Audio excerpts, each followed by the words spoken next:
Transformasi ekonomi Vietnam melalui kebijakan Doi Moi sejak 1986 menampilkan sebuah paradoks dalam relasi antara liberalisasi ekonomi dan proses demokratisasi.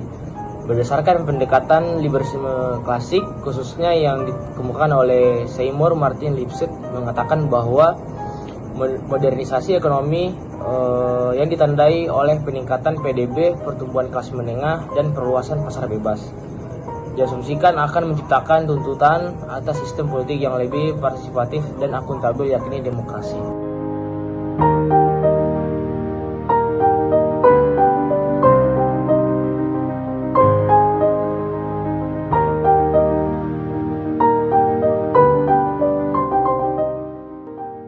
Dalam konteks Vietnam, liberalisasi ekonomi justru memperkuat legitimasi politik Partai Komunis Vietnam.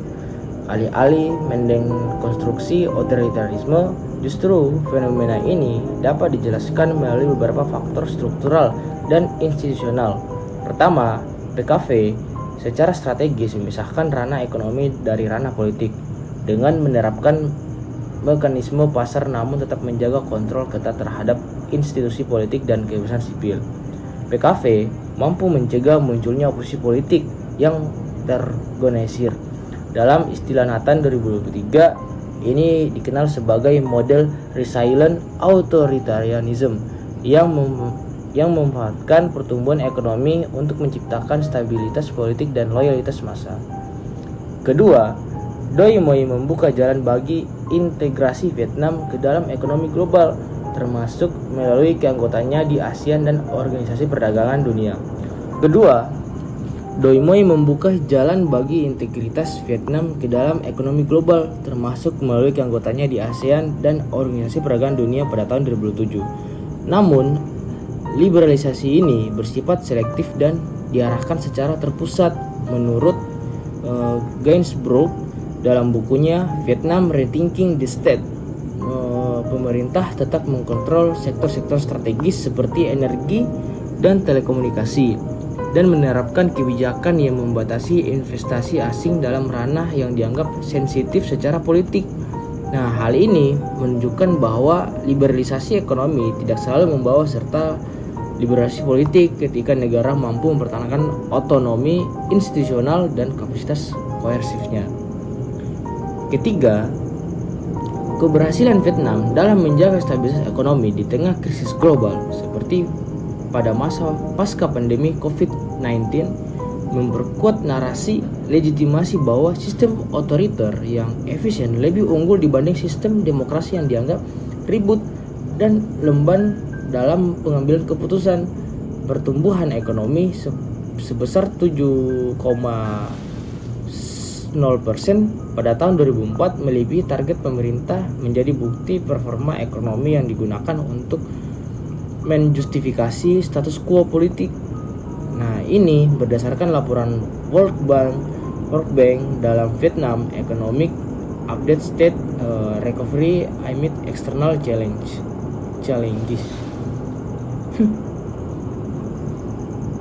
Belum. Keempat, ketiadaan media independen dan pembatasan terhadap kebebasan berekspresi turut melemahkan tekanan dari bawah untuk perubahan politik. Dilansir dari laman Freedom House 2024, Freedom in the World 2024, Vietnam meskipun terdapat kemajuan dalam sektor digital dan e-commerce, ruang publik tetap dikendalikan secara ketat dan aktivisme sipil seringkali direvisi dengan dalih menjaga stabilitas nasional.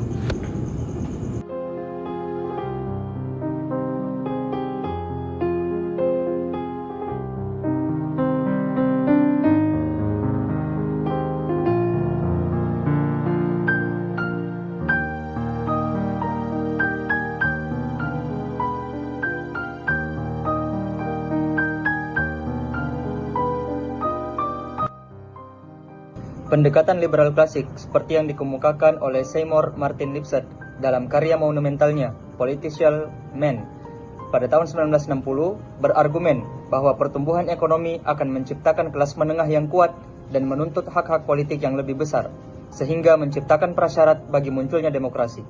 Namun, dalam kasus Vietnam, korelasi tersebut tidak terwujud secara linear.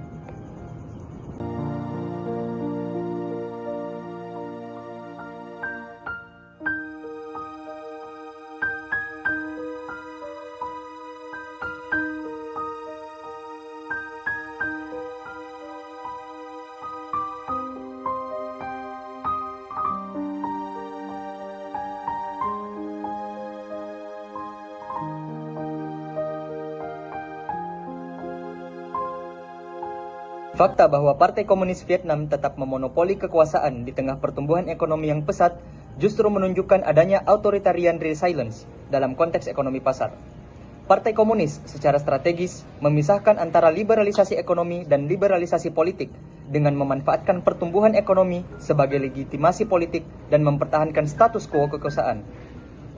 Seperti yang dijelaskan oleh Thomas Carothers pada tahun 2002 dalam artikelnya The End of the Transition Paradigm dalam Journal of Democracy, tidak semua negara yang mengadopsi liberalisasi ekonomi otomatis bergerak menuju demokrasi, terutama ketika elit penguasa berhasil mengelola pertumbuhan ekonomi sambil mengendalikan ruang politik.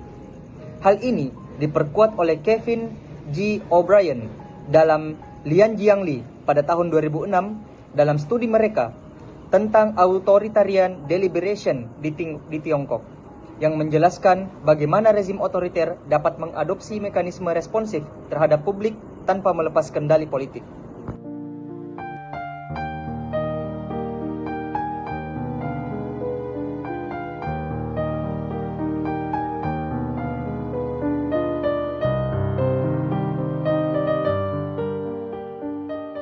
Selain itu, keberhasilan ekonomi melalui Doi Moi memberikan ruang bagi Partai Komunis untuk menstruktur ulang jaringan patronase dan membangun legitimasi dari bawah melalui penyediaan kesejahteraan ekonomi. Studi dari Martin Gainsbourg pada tahun 2010 dalam bukunya Vietnam, Rethinking the State menunjukkan bahwa state-led kapitalisme di Vietnam memperkuat elit politik melalui kontrol terhadap sumber daya ekonomi strategis seperti tanah dan perizinan investasi. Dalam konteks ini, liberalisasi ekonomi justru memperluas kapasitas kontrol negara terhadap masyarakat sipil dan memperdalam struktur otoritarianisme melalui mekanisme pasar yang dikendalikan secara politik.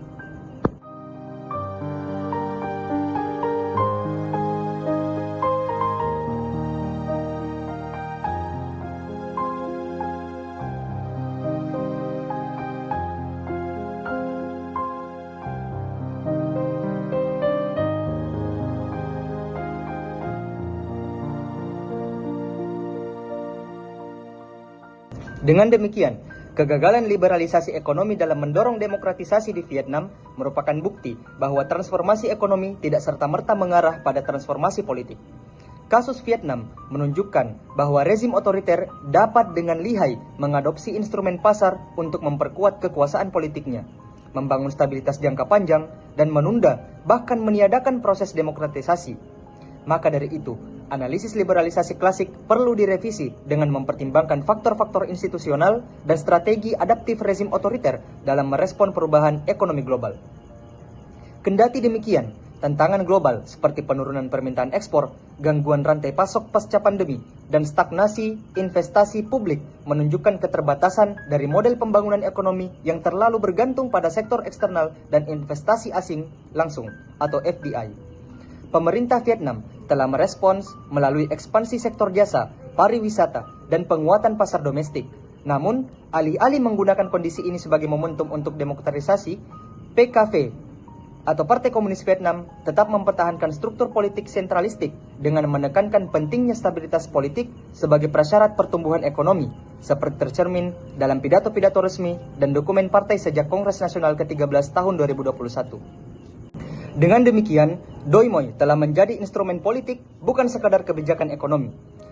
Doi Moi berfungsi sebagai pembentuk hegemonic legitimacy, yakni legitimasi yang diperoleh bukan dari proses demokratis, tetapi dari keberhasilan teknokratis dan stabilitas yang diklaim oleh rezim otoriter. Model Vietnam ini mendekonstruksi asumsi liberal bahwa liberalisasi ekonomi otomatis mengarah pada liberalisasi politik. Sebaliknya, ia memperlihatkan bagaimana otoritarianisme dapat bertransformasi dan beradaptasi secara ekonomi sembari tetap mempertahankan kekuasaan politik secara represif namun stabil.